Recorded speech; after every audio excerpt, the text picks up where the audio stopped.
कैसे हो आप सब। एक बार फिर से आप सबका स्वागत है मेरा दूरदर्शन मेरा विद्यालय में। आशा करता हूँ आपको जो ये घर पर विद्यालय का अनुभव मिल रहा है उसे आप बहुत एंजॉय कर रहे होंगे और एंजॉयमेंट के साथ आपकी पढ़ाई भी हो रही होगी। आप सभी ने अपना कॉपी और कलम तो ले ही लिया होगा। तो इस कक्षा में अगर आपके मन में आज के विषय को लेकर भी कोई जिज्ञासा एवं प्रश्न आए तो नोट करते जाना है। आज के एपिसोड में यानी एपिसोड 4 में हम देखते हैं कि क्या क्या पढ़ेंगे। आज के एपिसोड में हम कक्षा 9 के गणित का पाठ संख्या पद्धति के बारे में पढ़ेंगे। उसके बाद हम विज्ञान का पाठ गति के बारे में जानेंगे। कक्षा 9वीं के पढ़ाई के बाद हम एक बहुत रोचक कहानी पढ़ेंगे जिसका शीर्षक है माया कोड्स फॉर चेंज। माया का कोड लाया बदलाव। हम ये जानेंगे कि कैसे माया के कोड से बदलाव आया। उसके बाद हम कक्षा 10वीं की पढ़ाई शुरू करते हुए गणित के वास्तविक संख्याओं के बारे में पढ़ेंगे, जिसके बाद हम विज्ञान का पाठ रासायनिक अभिक्रियाएं एवं समीकरण को पढ़ेंगे। तो चलिए शुरू करते हैं आज के एपिसोड को।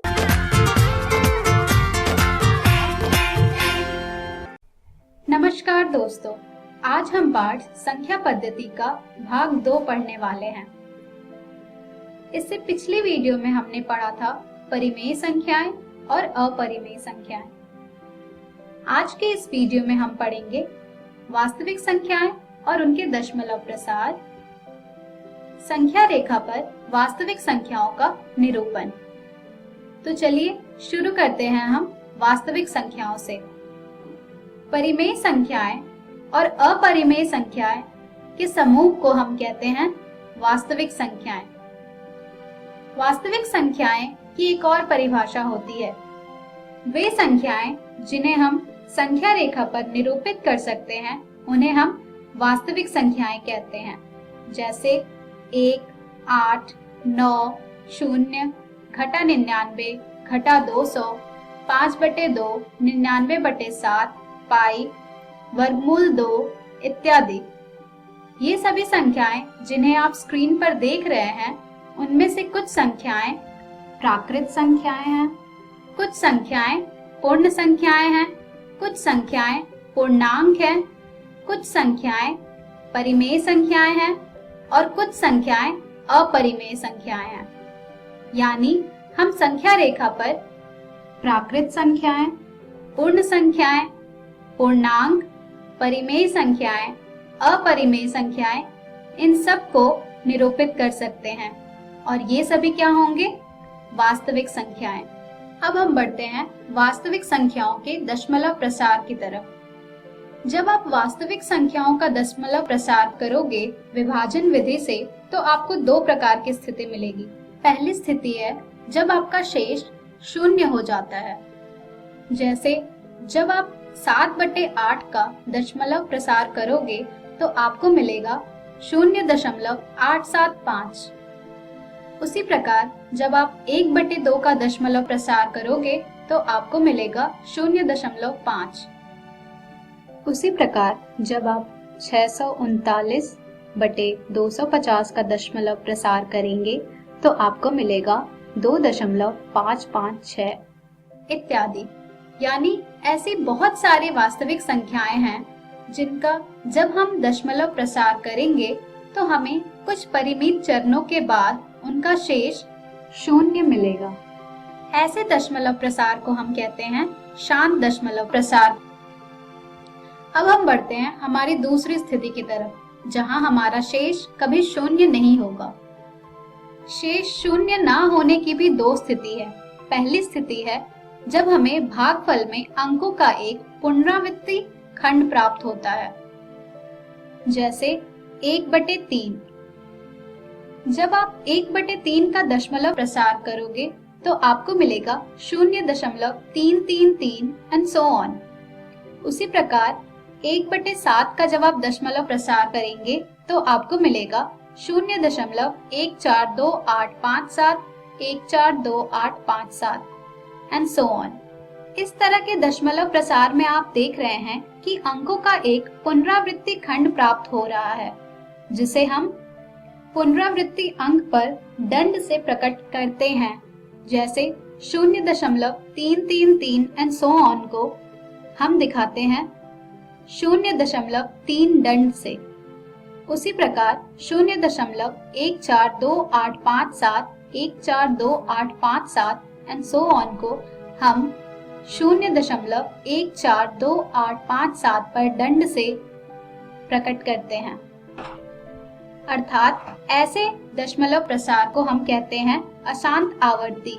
अब हम बढ़ते हैं शेष शून्य ना होने की दूसरी स्थिति की तरफ, जहां भागफल में ना तो अंकों की पुनरावृत्ति होती है और ना ही यह कभी समाप्त होता है।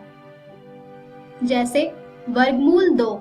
जब आप वर्गमूल 2 का दशमलव प्रसार करेंगे तो आपको 1.41421 एंड सो ऑन मिलता जाएगा। उसी प्रकार पाई का दशमलव प्रसार होगा 3.1415 एंड सो ऑन।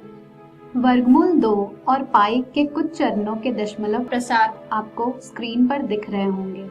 ऐसे दशमलव प्रसार को हम कहते हैं अशांत अनावर्ती। आइए अब जानते हैं कि किन दशमलव प्रसार से हमें परिमेय संख्याएं मिलेंगी और किन दशमलव प्रसार से हमें अपरिमेय संख्याएं मिलेंगी। शांत दशमलव प्रसार से और अशांत आवर्ती से हमें परिमेय संख्याएं मिलेंगी और अशांत अनावर्ती से हमें अपरिमेय संख्याएं मिलेंगी। चलिए कुछ उदाहरण से इस तथ्य को सिद्ध करते हैं। यहाँ पर हमें 3.142678 को यह दिखाना है कि ये एक परिमेय संख्या है। आप देख रहे हैं कि 3.142678 एक शांत दशमलव प्रसार है और हम 3.142678 को लिख सकते हैं 3142678 बटे 1000000, जहाँ 3142678 हो जाएगा हमारा P और 1000000 होगा हमारा Q। और आप देख रहे हैं कि Q हमारा 0 के बराबर नहीं है। इससे हमने यह ज्ञात किया कि 3.142678 एक परिमेय संख्या है। आइए बढ़ते हैं दूसरे उदाहरण की तरफ, जहां हमें दिखाना है कि 0.333 एंड सो ऑन, जो कि हो जाएगा 0.3 दंड, एक परिमेय संख्या है। क्योंकि हम नहीं जानते कि 0.3 दंड क्या है, इसलिए हम इसे x मान लेते हैं। तब x हो जाएगा हमारा 0.333 एंड सो ऑन। क्योंकि यहाँ पर एक अंक की पुनरावृत्ति हो रही है, इसलिए हम 10 से दोनों तरफ गुणा करेंगे, तो हमें मिलेगा 10x बराबर 10 गुणे 0.333 एंड सो ऑन, जो कि हो जाएगा 3.333 and so on. 3.333 and so on को हम लिख सकते हैं 3 जोड़ 0.333 एंड सो ऑन। फिर हम 3 जोड़ 0.333 एंड सो ऑन को लिख सकते हैं 3 जोड़ x। तब हमें मिलेगा 10x बराबर 3 जोड़ x। x के लिए हल करने पर हमें मिलेगा 9x बराबर 3, जिससे x हो जाएगा हमारा 1/3, जो कि एक परिमेय संख्या है। इससे हमने यह सिद्ध कर लिया कि 0.333 एंड सो ऑन एक परिमेय संख्या है। अब हम 1/7 और 2/7 के बीच की एक अपरिमेय संख्या ज्ञात करेंगे। जब हम 1/7 का दशमलव प्रसार करेंगे तो हमें मिलेगा 0.142857 दंड, और जब हम 2/7 का दशमलव प्रसार करेंगे तो हमें मिलेगा 0.285714 दंड।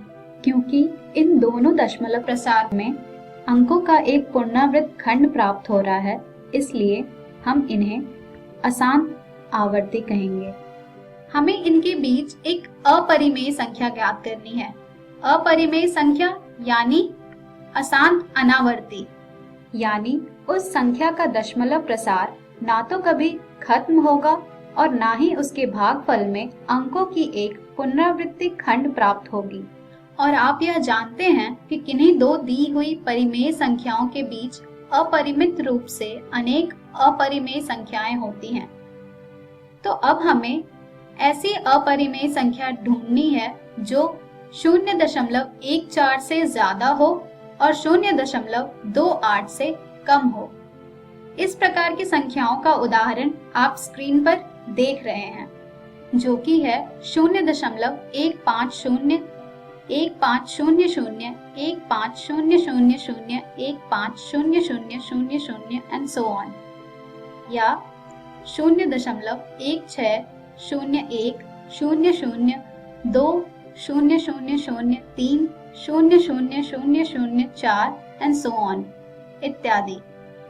अब हम संख्या रेखा पर वास्तविक संख्या का निरूपण करेंगे। वास्तविक संख्या का एक दशमलव प्रसार होता है जिसकी सहायता से हम उन्हें संख्या रेखा पर निरूपित कर सकते हैं। तो चलिए अब हम संख्या रेखा पर 2.66 का निरूपण करेंगे। सबसे पहले हम एक संख्या रेखा बनाएंगे और हम यह जानते हैं कि 2.66 2 और 3 के बीच की संख्या है। आइए हम 2 और 3 के बीच संख्या रेखा के भाग को ध्यानपूर्वक देखते हैं। मान लीजिए हमने इसे 10 बराबर भागों में बांट दिया है और प्रत्येक बिंदु को अंकित किया है। तब 2 के दाईं ओर का पहला चिन्ह 2.1 को निरूपित करेगा, दूसरा चिन्ह 2.2 को निरूपित करेगा, आदि आदि।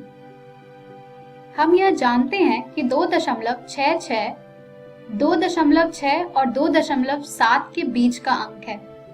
अब हम 2.6 और 2.7 के बीच की संख्या रेखा के भाग को ध्यानपूर्वक देखेंगे। मान लीजिए हमने इसे 10 बराबर भागों में बांट दिया है और इस भाग के प्रत्येक बिंदु को अंकित किया है। तब 2.6 की दाईं ओर से पहला चिन्ह होगा 2.61, दूसरा होगा 2.62, आदि आदि। और आप आसानी से देख सकते हैं कि 2.66 हमारा कहाँ स्थित है। इस प्रकार हम संख्या रेखा पर 2.66 को निरूपित कर रहे हैं। आज के इस वीडियो में हमने सीखा वास्तविक संख्याएं और उनके दशमलव प्रसार, संख्या रेखा पर वास्तविक संख्याओं का निरूपण। हम हमारी अगली वीडियो में पढ़ेंगे वास्तविक संख्याओं पर संक्रियाएं। धन्यवाद।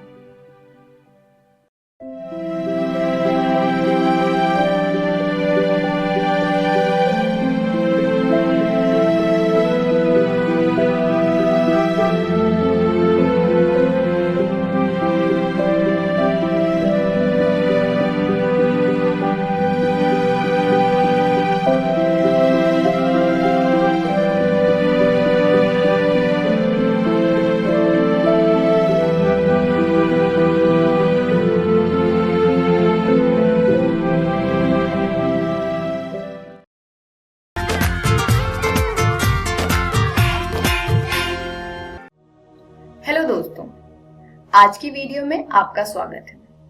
आज हम गति के बारे में कुछ और बातें जानेंगे। इस वीडियो में सबसे पहले हम पढ़ेंगे कि चाल क्या होती है। चाल को हम अंग्रेजी में स्पीड कहते हैं। फिर हम जानेंगे कि वेलोसिटी यानी कि वेग क्या होता है। इसके बाद हम एक समान गति और असमान गति पर चर्चा करेंगे और आखिरी में हम एक्सेलरेशन यानी कि त्वरण को समझेंगे। तो चलिए शुरू करते हैं। अब आपको कैसे पता चलता है कि कोई चीज तेज या धीरे जा रही है? ये बात का पता हम चाल से लगाते हैं। चाल से हम गति की दर को माप सकते हैं। अब दोस्तों, चाल को हम कैसे परिभाषित करें? चाल यानी कि कितनी तेजी से कोई चीज जा रही है। चाल को परिभाषित करने के लिए हमें चाहिए दूरी, जो कि किसी वस्तु ने तय किया हो और उस वस्तु ने उस दूरी को तय करने के लिए कितना समय लिया है। अब मान लीजिए हमें इस साइकिल की चाल का हिसाब लगाना है। ये साइकिल 30 मीटर की दूरी को 2 सेकंड में तय करती है, तो चाल को हम दूरी बटे में टाइम से माप सकते हैं। तो हिसाब लगाने के बाद साइकिल की चाल होगी 15 मीटर पर सेकंड। मीटर पर सेकंड चाल की यूनिट होती है। अब दोस्तों हम वेग को समझ लेते हैं। अगर चाल के साथ उसकी दिशा भी हो तो हम उसको वेग कहेंगे। जैसे कि यह लड़का चलते हुए पूर्व दिशा की ओर जा रहा है, तो वहां पर चाल भी है और एक दिशा भी है, तो ये हो जाएगा वेग। तो अब चलिए एक समान गति और असमान गति को समझ लेते हैं। अब दोस्तों एक समान गति, जैसे कि नाम से पता चल रहा है, एक समान यानी स्थिर। फॉर एग्जाम्पल, ये बाइक इस रोड पर एक समान गति यानी 40 किलोमीटर प्रति घंटे की चाल से जा रही है। तो इसी गति को हम एक समान गति कहते हैं, जिसमें कि वस्तु बराबर दूरी तय करती है बराबर समय अनुसार। और असमान गति में इसका उल्टा होता है।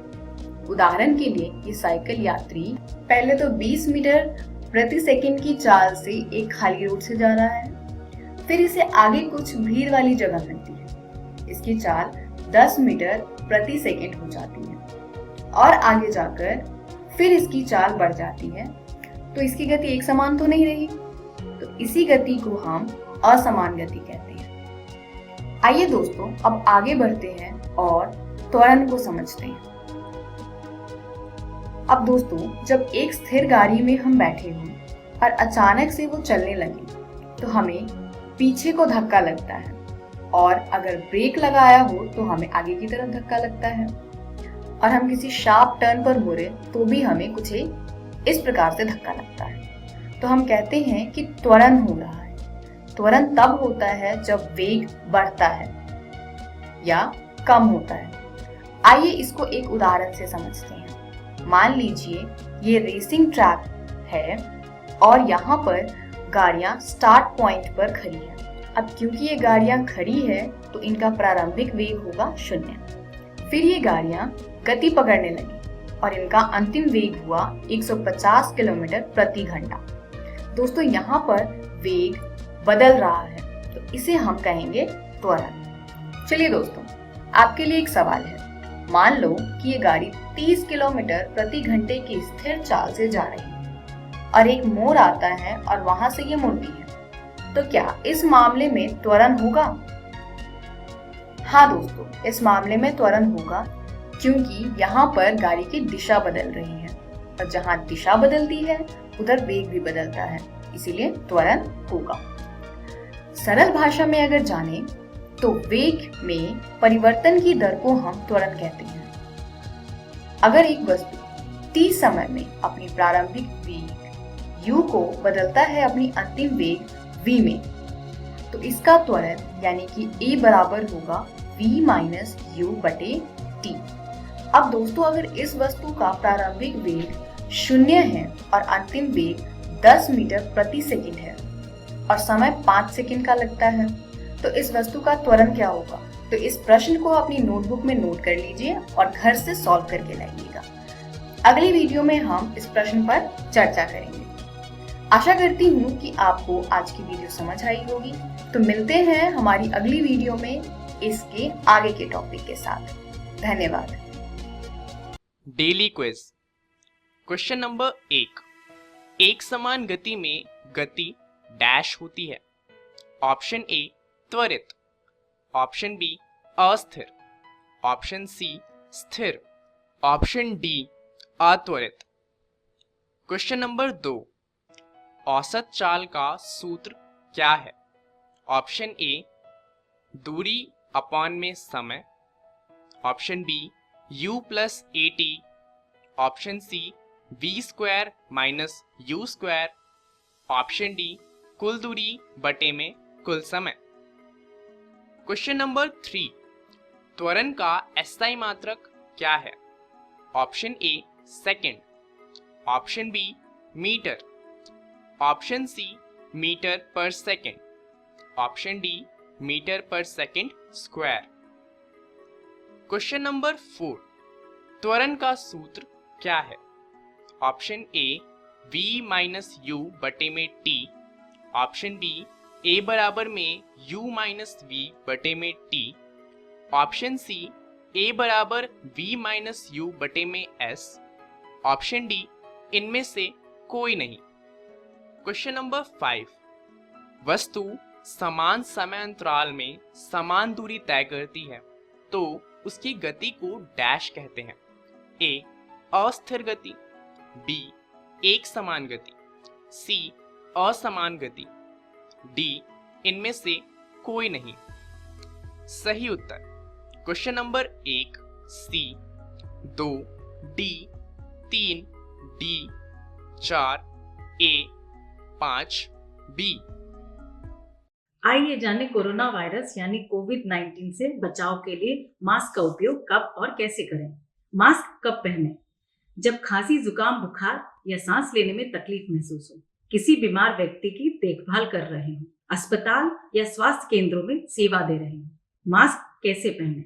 मास्क पहनने से पहले हाथ को 20 सेकंड तक साबुन और पानी से अच्छे से धोएं। मास्क पहनने के लिए इसके ऊपरी हिस्से में लगी हुई पतली सफेद मेटल की पट्टी को नाक के ऊपर सटाएं। फिर इलास्टिक को कान के पीछे करें या यदि डोरी है तो पहले ऊपर की और बाद में नीचे की डोरी को सर के पीछे बांधें।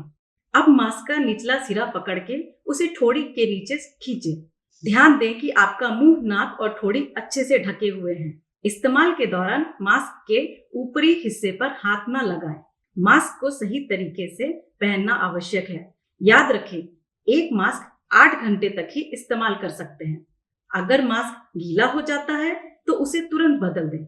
मास्क उतारने के बाद उसे ढके हुए कचरे के डिब्बे में डालें। हाथ को 20 सेकंड तक साबुन और पानी से अच्छे से धोएं। इस्तेमाल किए हुए मास्क को जलाकर नष्ट करें या जमीन में 6 फीट का गड्ढा करके अच्छे से दबाएं।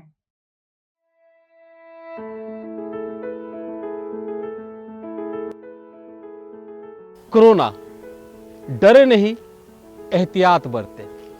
ग्रामीण भाइयों और बहनों, टीवी, मोबाइल, समाचार पत्रों के माध्यम से आप इस महामारी कोरोना के बारे में जान गए होंगे। ये आप जानते हैं कि सावधानी इलाज से बेहतर है। आप भी उत्सुक होंगे ये जानने के लिए कि अभी के स्थिति में अपने गांव में कोरोना नामक इस महामारी को फैलने से रोकने के लिए क्या करें। तो आप ये कार्य अवश्य करें। भीड़ भाड़ से बचें। अधिकतर समय अपने घर में अपने परिवार के सदस्यों के साथ बिताएं। अगर निहायत ही जरूरी हो तो कम से कम सदस्य घर से बाहर निकले।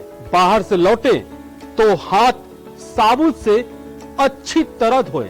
बहुत लोगों के साथ बैठने की आदत है तो उसे कुछ दिनों के लिए स्थगित कर दे। शादी, ब्याह, कोई भी बड़ा आयोजन अगर पहले से तय नहीं है तो उसे स्थगित कर दे। अगर तय है तो बहुत बड़ा आयोजन ना करें। समारोह में उपस्थित लोग एक दूसरे के बीच कम से कम 1 मीटर की दूरी बनाकर रखें ताकि संक्रमण ना फैल पाए।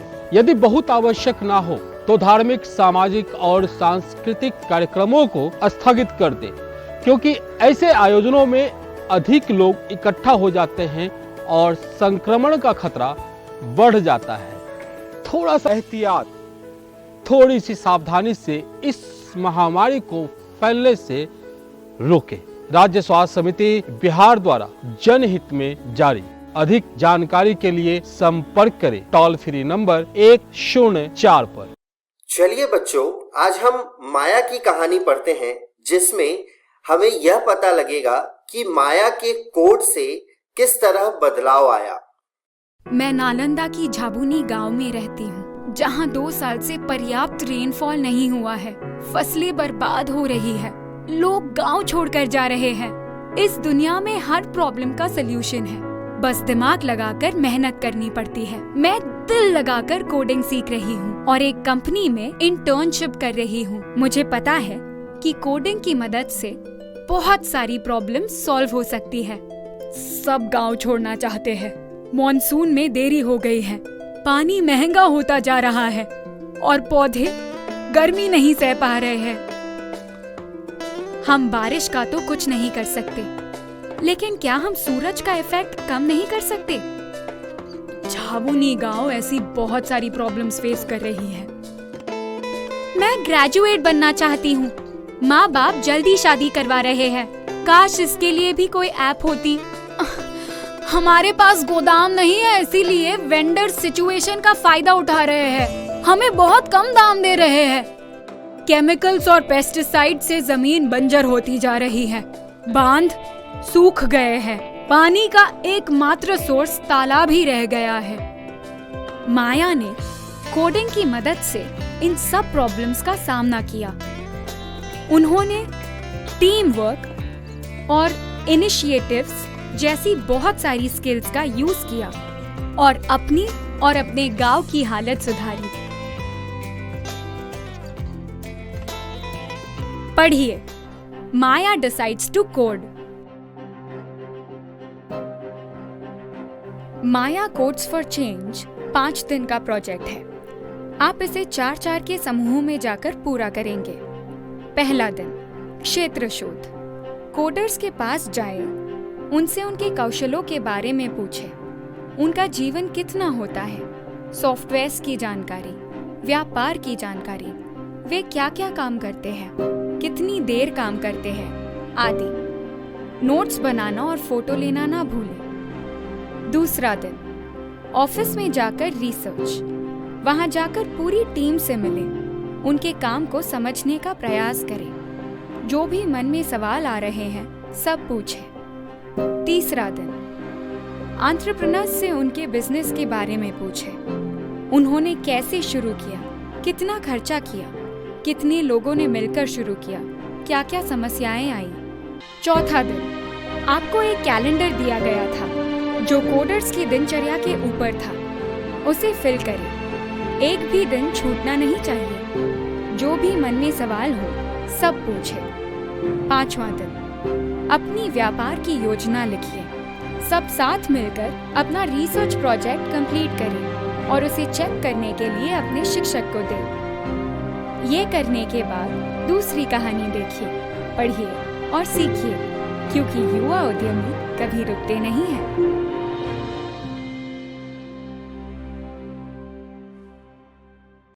चलिए अब देखते हैं अगली कहानी, जिसका नाम है सेल्फी, जिसमें हम ये जानेंगे कि हम कैसे अपने किसी भी प्रॉब्लम को अपॉर्चुनिटी में बदल सकते हैं।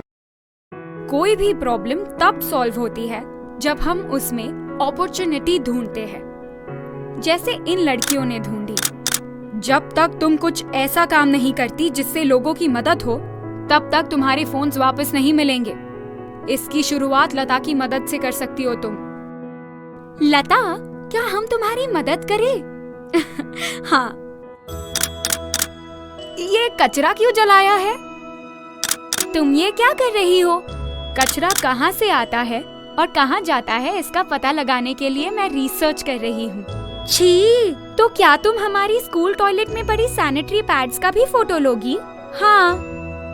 माँ, हम आज लता की हेल्प नहीं कर सकते, हमें पीरियड्स आए हैं। पीरियड से किसी को भी रुकना नहीं चाहिए। आइडिया, क्यों ना हम लड़कियों को अनस्टॉपेबल बनाने के लिए सैनिटरी पैड्स बनाएं? इसके बाद तो हमारे फोन जरूर वापस मिल जाएंगे। लेकिन सबसे पहले रिसर्च। आप कपड़ा इस्तेमाल करती हैं या पैड्स? महीने में पैड्स पर कितना खर्चा आता है? आप कौन कौन सी ब्रांड के सैनिटरी पैड्स बेचते हैं? हम एक किफायती मशीन खरीदेंगे और कच्चे माल के लिए महिलाओं से बात करेंगे। पर पैसे कहाँ से लाएंगे? हम इस काम में इन्वेस्ट करेंगे। आखिर हमने कर दिखाया। चलो अपनी प्रोडक्ट सेल्फी के साथ एक सेल्फी लेते हैं। इन 3 लड़कियों ने प्रॉब्लम में अपॉर्चुनिटी देखी, जिससे न सिर्फ उनके स्कूल की बल्कि पूरे बिहार की लड़कियां अब पीरियड्स में भी अनस्टॉपेबल है और हम भी अनस्टॉपेबल है। ये है हमारे आगे के प्लान। तो इसी बात पर हो जाए एक सेल्फी।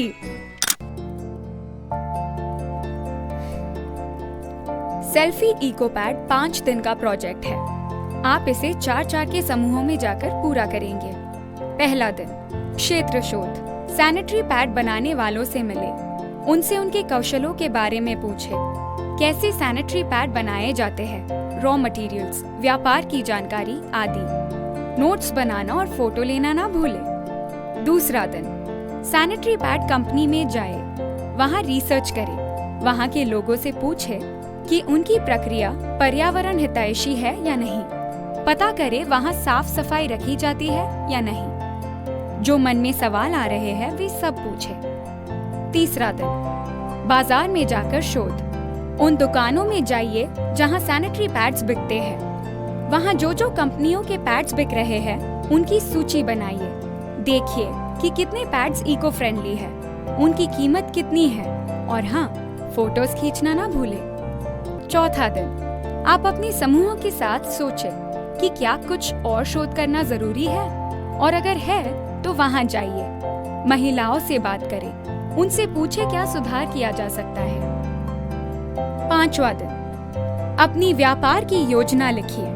सब साथ मिलकर अपना रिसर्च प्रोजेक्ट कंप्लीट करें और उसे चेक करने के लिए अपने शिक्षक को दें। ये करने के बाद दूसरी कहानी देखिए, पढ़िए और सीखिए, क्योंकि युवा उद्यमी कभी रुकते नहीं हैं।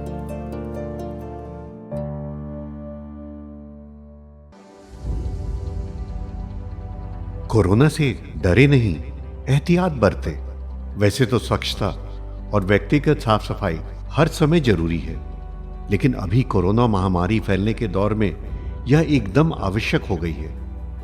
बस यह जानने की जरूरत है कि साफ सफाई करने के दौरान आप किन बातों के प्रति विशेष तौर पर सजग रहें। आइए इसे बिंदुवार समझ लें। हाथ को अच्छी तरह से साबुन पानी या हैंड वॉश से कम 20 सेकंड तक धोएं या अल्कोहल सैनिटाइजर से साफ करें। होटल या किसी कार्यालय में जाएं तो वहां उपलब्ध हैंड वॉशिंग प्रोटोकॉल के अनुसार अपने हाथों को साफ करें। कोरोना संक्रमित या कोरोना संदिग्ध व्यक्ति या खांस छींक रहे व्यक्ति से कम 1 मीटर की दूरी बनाए रखें।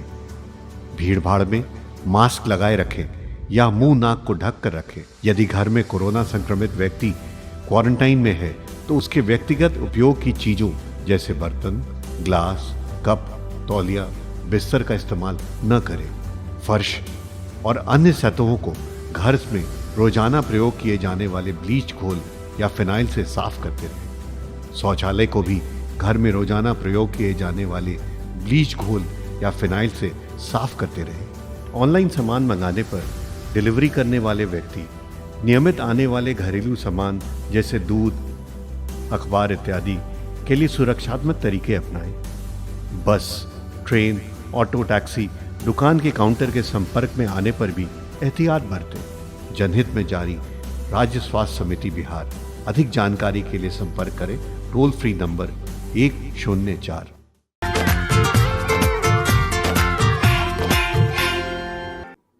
नमस्कार दोस्तों, आज हम पढ़ेंगे वास्तविक संख्याएं। वास्तविक संख्या को इंग्लिश में रियल नंबर कहते हैं। तो आज की वीडियो है वास्तविक संख्याएं पार्ट 3। चलिए देखते हैं इस वीडियो में हम क्या पढ़ेंगे। अपरिमेय संख्याओं का पुनर्भ्रमण। प्रमेय 1.3। मान लीजिए p एक अभाज्य संख्या है। यदि p a स्क्वायर को विभाजित करती है तो p a को भी विभाजित करेगी, जहां a एक धनात्मक पूर्णांक है। यानी कोई एक अभाज्य संख्या अगर किसी संख्या के स्क्वायर को विभाजित करती है तो वह उस संख्या को भी विभाजित करेगी। चलिए इसका अर्थ एक उदाहरण से समझते हैं। माना कि p बराबर है 3 के तथा a बराबर है 6 के, तो a का वर्ग होगा 6 गुने 6 यानी कि 36। अब हम देखते हैं a स्क्वायर यानी कि 36 3 से विभाजित है, तो 6 यानी कि a भी 3 से पूर्णतः विभाजित है। तो इस प्रमेय का हम प्रयोग करेंगे आगे आने वाले प्रश्नों में।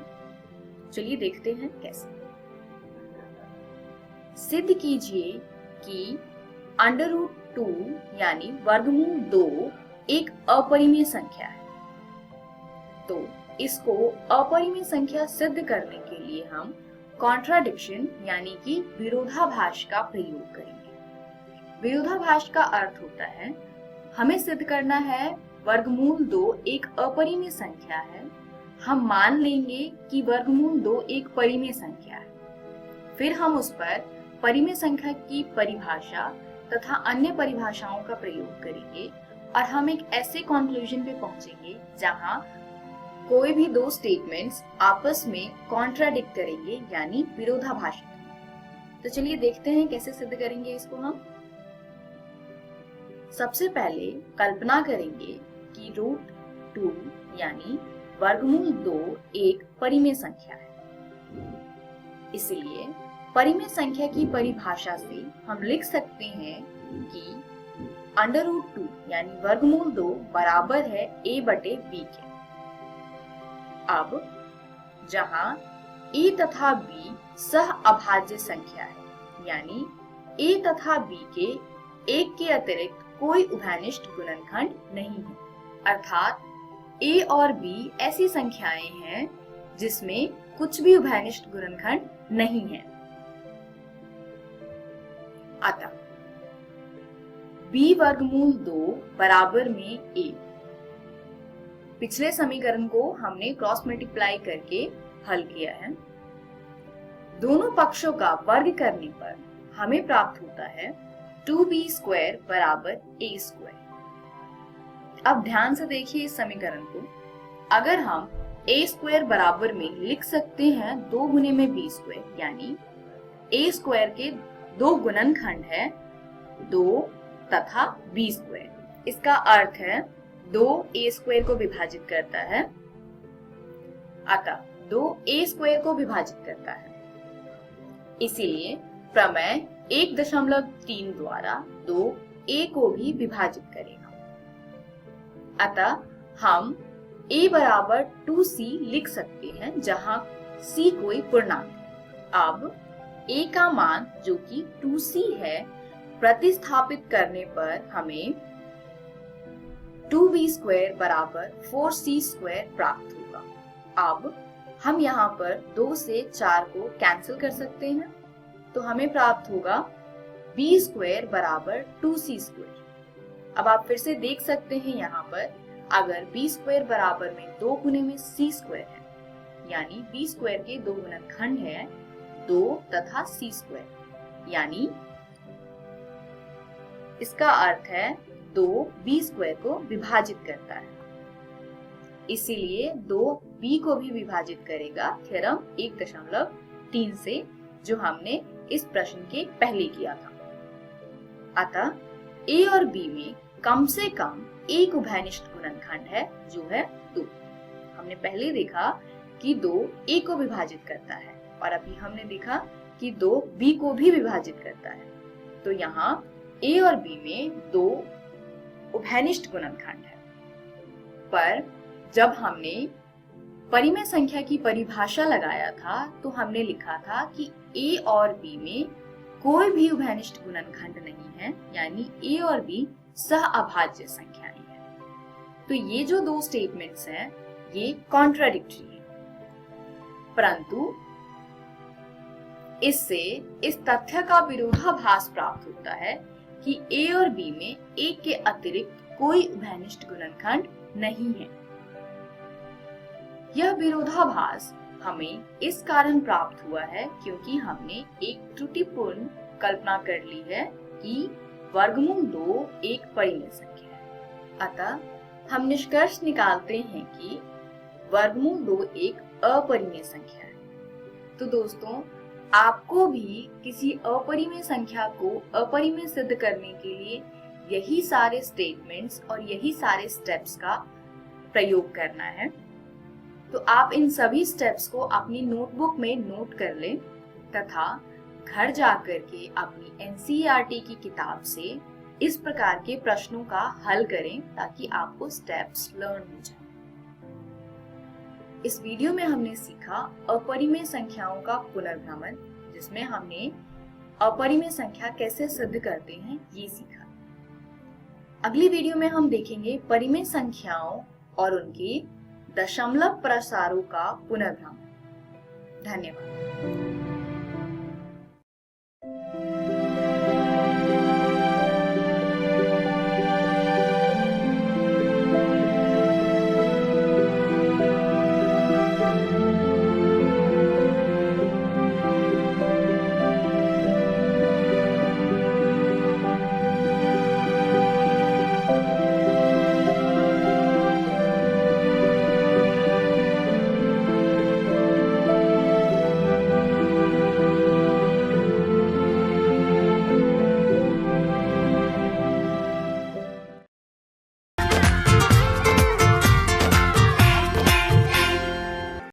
हेलो फ्रेंड्स, आज हम रासायनिक अभिक्रियाएं एवं समीकरण का तीसरा भाग करेंगे।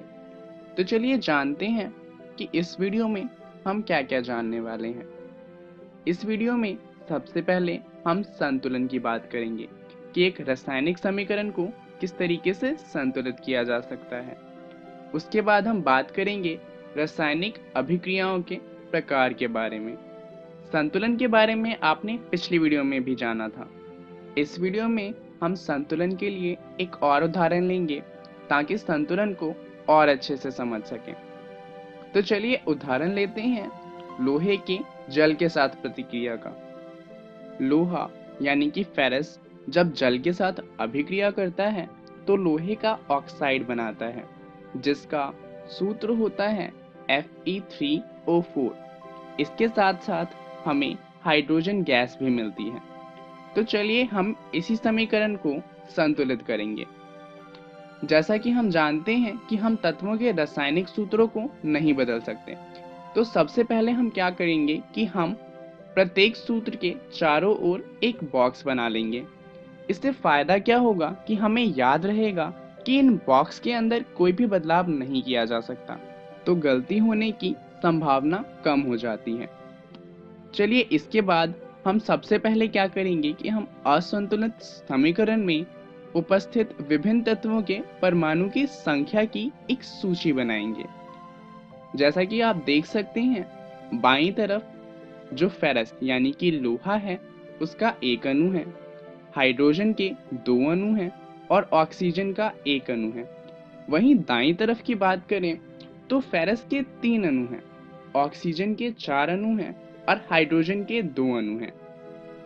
चलिए अब हम क्या करेंगे कि सुविधा के लिए हम सबसे अधिक परमाणु वाले यौगिक को सबसे पहले संतुलित करेंगे। तो इस समीकरण में सबसे ज्यादा अणु वाला यौगिक है कौन सा? अगर हम ध्यान दें तो हम देख सकते हैं कि यहाँ पर ऑक्सीजन के 4 अणु हैं, जो इस पूरे समीकरण में सबसे ज्यादा हैं।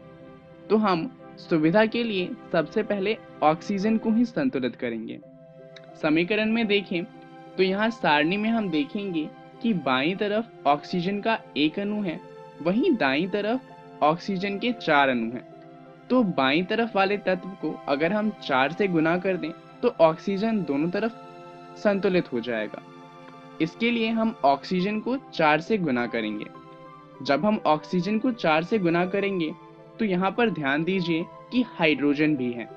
ऑक्सीजन तो 4 हो जाएगा, परंतु हाइड्रोजन पहले से 2 है, वो भी 4 से गुना होगा और इससे जो हाइड्रोजन है वो 2 की जगह 8 हो जाएगा। अब ऑक्सीजन तो संतुलित हो गया, अब हमें संतुलित करना है फेरस को और हाइड्रोजन को, क्योंकि ये अभी भी संतुलित नहीं हुए हैं। तो सबसे पहले चलिए हम फेरस को संतुलित कर लेते हैं। यहाँ आप देखेंगे कि बाईं तरफ फेरस का 1 अणु है और दाईं तरफ फेरस के 3 अणु हैं। तो अगर हम बाईं तरफ वाले फेरस को 3 से गुना कर दें तो वो संतुलित हो जाएगा। चलिए इसके लिए हम जो बाईं तरफ वाले समीकरण है उसमें फेरस को 3 से गुना करेंगे। इससे जो नई सारणी बनेगी वहां पर फेरस और ऑक्सीजन दोनों ही संतुलित हो चुके हैं। अब हमें संतुलित करना है हाइड्रोजन को। जैसा कि आप देखेंगे बाईं तरफ हाइड्रोजन के 8 अणु हैं और दाईं तरफ हाइड्रोजन के 2 अणु हैं। तो दाईं तरफ वाले समीकरण को अगर हम 4 से गुना करें तो दाईं तरफ भी हाइड्रोजन के 8 अणु हो जाएंगे। तो हम ऐसा ही करेंगे, हम दाईं तरफ वाले हाइड्रोजन को 4 से गुना करेंगे। इससे क्या होगा कि दाईं तरफ अब हाइड्रोजन के भी 8 अणु हो जाएंगे। अब अगर आप सारणी को ध्यान से देखें तो सारणी की दोबारा से जांच करने पे हम पाएंगे कि दोनों ही तरफ परमाणुओं की संख्या बराबर है। तो हम कह सकते हैं कि जो हमारा समीकरण है अब ये संतुलित हो चुका है। तो हमारा जो संतुलित समीकरण है वो कुछ इस तरीके का दिखता है। 3Fe प्लस में 4H2O, इससे हमें मिलता है Fe3O4 जो कि लोहे का ऑक्साइड है, और 4H2O जो कि हाइड्रोजन गैस है। तो अब समीकरण तो संतुलित हो चुका है, परंतु अब बात आती है कि क्या कोई ऐसा तरीका है जिससे जो हमारा रासायनिक समीकरण है उसको और अधिक सूचनापूर्ण बनाया जा सके। क्या हम ऐसा कुछ कर सकते हैं जिससे वो हमें और ज़्यादा सूचना प्रदान करे। एक तरीका तो ये है कि जो हमारा रासायनिक समीकरण है उसके अंदर हम अभिकारक तथा उत्पाद की भौतिक अवस्था को भी दर्शाएं। ये हम किस तरीके से कर सकते हैं, जैसे कि मान लीजिए कोई अभिकारक या फिर उत्पाद गैस की अवस्था में है तो उसके लिए हम अंग्रेजी के अल्फ़ाबेट G का इस्तेमाल करेंगे। वहीं अगर कोई तत्व द्रव अवस्था में है तो उसके लिए हम L का इस्तेमाल करेंगे। अगर कोई तत्व जलीय अवस्था में है तो उसके लिए हम AQ का इस्तेमाल करेंगे। यहाँ पर जलीय अवस्था का मतलब है कि जो भी तत्व है वो जल में घुला हुआ है। उसके अलावा अगर कोई तत्व ठोस अवस्था में है तो उसके लिए S का इस्तेमाल किया जाता है। चलिए एक उदाहरण देख लेते हैं जिससे ये आसानी से समझ आ जाए। उसी समीकरण को लेते हैं जिसे हमने अभी अभी संतुलित किया था। यहाँ पर हम जानते हैं कि जो लोहा है वो ठोस अवस्था में होता है, तो उसके नाम के साथ में हम ब्रैकेट के अंदर S लिखेंगे, जल के साथ हम G लिखेंगे, और लोहे का ऑक्साइड तो ठोस अवस्था में होता ही है तो उसके साथ भी S आएगा, और हाइड्रोजन गैस तो गैस अवस्था में होती ही है। अब यहाँ पर आप देखेंगे कि जल के साथ हमने G का इस्तेमाल किया है। इस G चिन्ह का उपयोग इसलिए किया गया है क्योंकि ये दर्शाता है कि जो अभिक्रिया है उसमें जल का उपयोग भाप के रूप में किया गया है। इससे आप समझ सकते हैं कि किस तरीके से भौतिक अवस्था दर्शाने से जो हमारा समीकरण है वो और ज़्यादा सूचनापूर्ण बन जाता है। इसके अलावा कभी कभी जो अभिक्रिया होती हैं उसमें परिस्थितियां होती हैं जैसे कि ताप, दाब, उत्प्रेरक आदि। हम क्या करते हैं, हम इन्हें तीर के निशान के ऊपर या नीचे दर्शाते हैं। जैसे कि उदाहरण लेते हैं, जब कार्बन मोनोऑक्साइड जो कि एक गैस है अभिक्रिया करती है हाइड्रोजन गैस के साथ तो एक यौगिक बनाती है CH3OH का। अब इस अभिक्रिया को होने के लिए 340 ATM का दाब चाहिए होता है। तो अगर हम चाहते हैं कि समीकरण में इस बात को दर्शाएं तो हम क्या करेंगे कि जो तीर का निशान है हम उसके ऊपर या नीचे इस चीज को लिख देंगे। इससे क्या होगा कि जब भी कोई समीकरण को देखेगा तो उसे पता चल जाएगा कि इस अभिक्रिया के लिए 340 ATM का दाब चाहिए। चलिए अब बात कर लेते हैं रासायनिक अभिक्रियाओं के प्रकार के बारे में। रासायनिक अभिक्रिया 5 प्रकार की होती हैं। ये हैं संयोजन, वियोजन जिसे हम अपघटन भी कहते हैं, विस्थापन, द्विस्थापन और उपचयन एवं अपचयन। इनके बारे में हम अगले वीडियो में विस्तार से पढ़ेंगे। अभी जान लेते हैं कि इस वीडियो में हमने क्या क्या सीखा। हमने सबसे पहले संतुलन का एक उदाहरण लिया और उसके बाद हमने रासायनिक अभिक्रियाओं के प्रकार के बारे में जाना। चलिए जान लेते हैं कि अगली वीडियो में हम क्या जानने वाले हैं। अगली वीडियो में हम रासायनिक अभिक्रियाओं के प्रकार को और अच्छे से जानेंगे। धन्यवाद।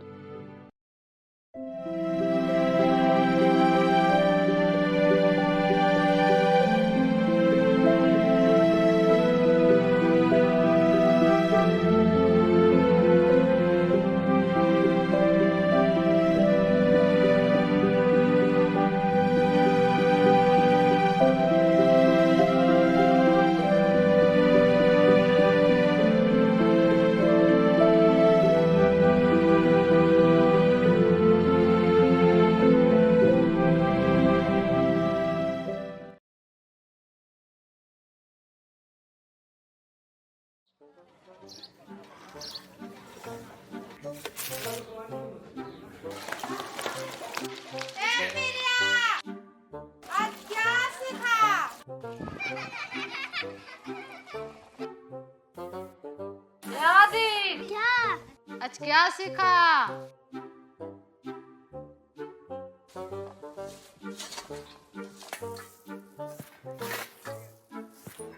ए मुन्ना, क्या? आज क्या सीखा?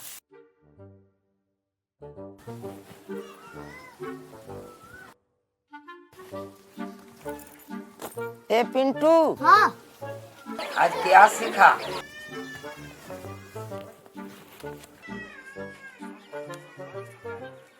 दादी ये देखो, बब्बन बंदर ये बहुत बदमाश है और इसे स्कूल जाना बिल्कुल भी पसंद नहीं है।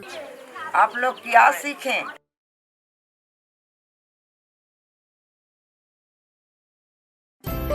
आइए हम मिलकर अपने बच्चों के भविष्य को एक नई उड़ान दें। आज हम पूछेंगे तो कल ये सीखेंगे। कोरोना वायरस जैसी महामारी से बचाव के लिए देश भर में लॉकडाउन है। बच्चों को सुरक्षित रखने के लिए विद्यालय बंद किए गए हैं। इस परिस्थिति में आपका मोबाइल ही आपका विद्यालय बन सकता है। जी हाँ, बिहार सरकार के शिक्षा विभाग ने यूनिसेफ और इकोवेशन के साथ मिलकर उन्नयन ऐप मेरा मोबाइल मेरा विद्यालय की शुरुआत की है। इस ऐप पर आप कक्षा 6 से 12 तक के पाठ्यक्रम को पढ़ सकते हैं। सिर्फ पढ़ ही नहीं सकते, बल्कि आपको पढ़ते समय अगर किसी भी तरह की कोई परेशानी आती है या फिर मन में कोई सवाल आता है तो इस ऐप पर आप अपने सवाल भी पूछ सकते हैं, जिसका जवाब उस विषय के विशेषज्ञ द्वारा दिया जाएगा। तो प्ले स्टोर से अभी डाउनलोड करें उन्नयन ऐप मेरा मोबाइल मेरा विद्यालय और अपने मोबाइल से ही अपने विद्यालय का अनुभव पाएं, वो भी बिल्कुल निशुल्क। घर पर रहें, सुरक्षित रहें, स्वस्थ रहें, पढ़ते रहें, आगे बढ़ते रहें, क्योंकि चाहे कोई भी स्थिति हो, शिक्षा हर बच्चे का अधिकार है। बिहार शिक्षा परियोजना की एक पहल। आशा करता हूं कि आज के एपिसोड में आपको जो भी बातें बताई गई हो उसे आप समझ पाए होंगे और जरूरी बातों को अपनी कॉपी में नोट भी किया होगा। आपको एपिसोड के शुरुआत में भी बोला गया था कि आप अपने सवालों को भी नोट कीजिएगा। आप इन सभी सवालों को उन्नयन ऐप पर पोस्ट करके अपना जवाब पा सकते हैं और यदि आपके पास मोबाइल या इंटरनेट नहीं है तो आप स्क्रीन पर दिए गए नंबर पर भी अपना सवाल पूछ सकते हैं।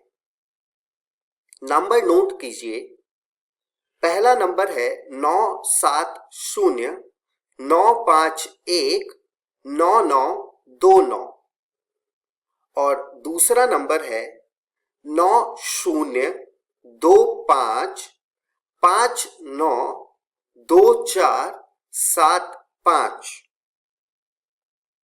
आप हमें ईमेल भी कर सकते हैं। ईमेल आईडी नोट कर लीजिए, biharunnyan@gmail.com biharunnayan@gmail.com biharunnyan@gmail.com। तो बच्चों, मिलते हैं अगले एपिसोड में जिसमें हम कुछ और रोचक पाठ को पढ़ेंगे जो कि कक्षा 9 और कक्षा 10वीं के होंगे और आज की तरह हम कुछ कहानियां भी देखेंगे, कुछ प्रेरक कहानियां। मेरा दूरदर्शन मेरा विद्यालय के आज के एपिसोड में इतना ही। घर पर रहें, सुरक्षित रहें और पढ़ते रहें। बाय बाय बच्चों।